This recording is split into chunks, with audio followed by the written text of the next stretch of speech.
When speaking about tyranny, most Chinese are reminded of Qin Huang, the first emperor of the Qin Dynasty, whose oppressive court burned philosophy books and buried Confucian scholars alive.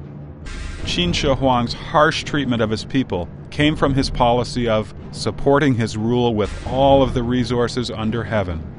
His policy had four main aspects: excessively heavy taxation, wasting human labor for projects designed to glorify him, brutal torture under harsh laws, punishing even the offender's family members and neighbors, and controlling people's minds by burning books and killing scholars.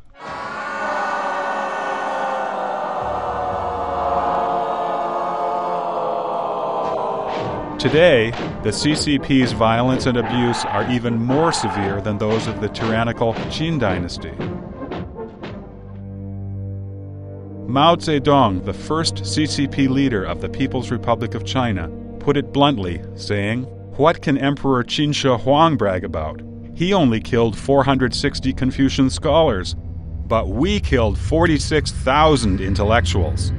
There are people who accuse us of practicing dictatorship like Emperor Qin Huang, and we admit it all. It fits the reality. It is a pity that they did not give us enough credit, so we need to add it ourselves.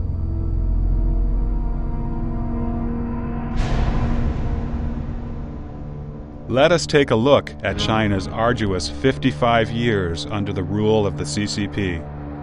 Let us examine how, after seizing power, the CCP utilized the state apparatus to carry out genocide of entire classes of society by using the principle of class struggle, and how the CCP has achieved its reign of terror by means of violent revolution.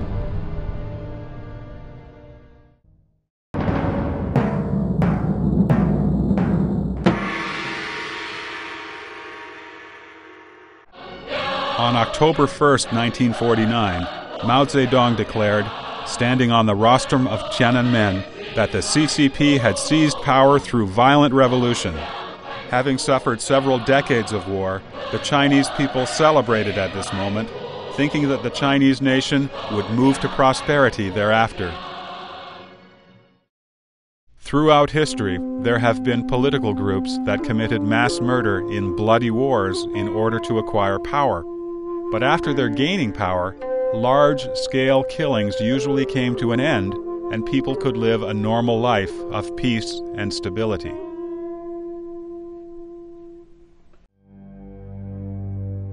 The Chinese people did not expect that for the CCP.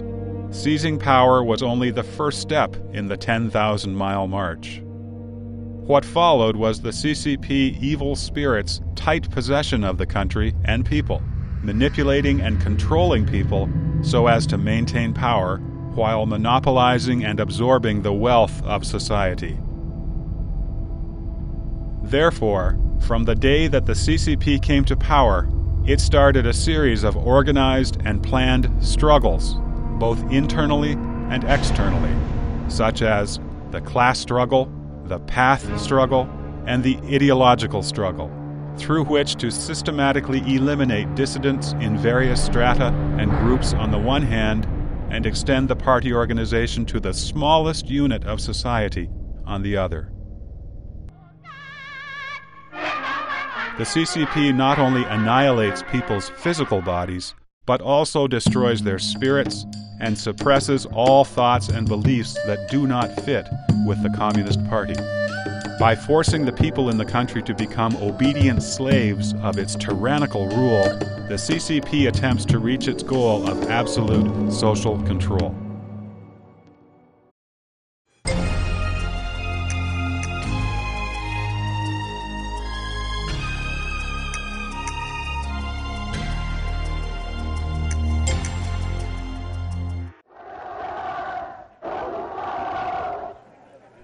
Barely 3 months after the founding of Communist China, the CCP started a land reform program.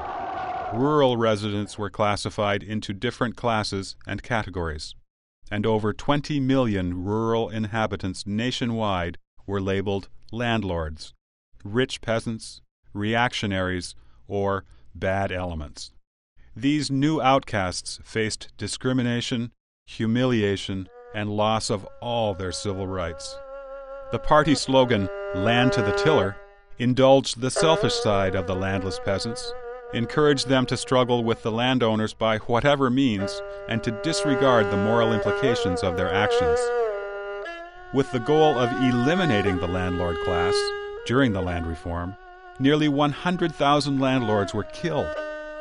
In certain areas, the CCP and the peasants killed the landlords' entire families. Even women and children could not escape the murder.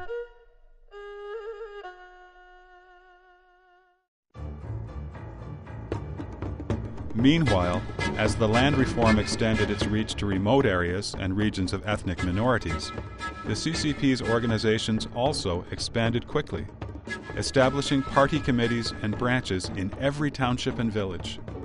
These local branches worked to pass instructions from the CCP Central Committee and were at the front line of the class struggle.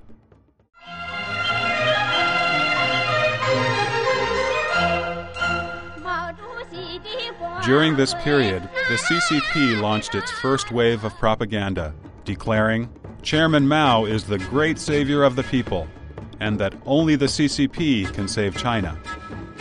During land reform, the landless farmers got what they wanted through the CCP's policy of reaping without laboring and robbing without concern for the means. Poor peasants felt that they had benefited from following the party. Therefore, they were grateful and accepted the CCP propaganda that the party worked for the interests of the people.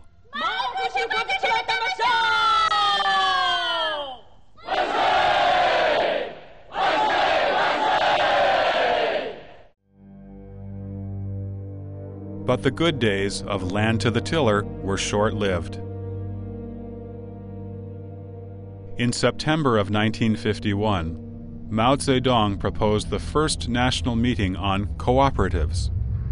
Although field investigation showed that peasants did not have enthusiasm in forming cooperatives, the party branches at various levels of the government, including township, rural town, and village, still promoted the cooperatives as the party's political goal.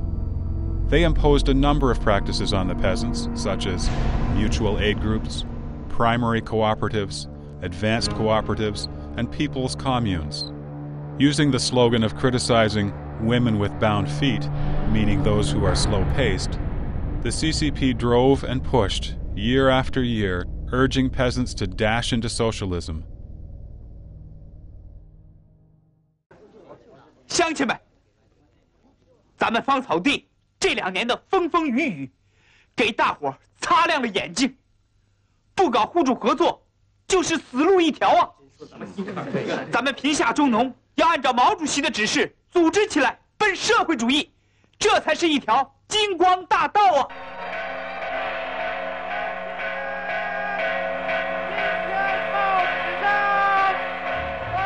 By the end of 1952, over 8.3 million cooperatives sprang up in China's rural areas.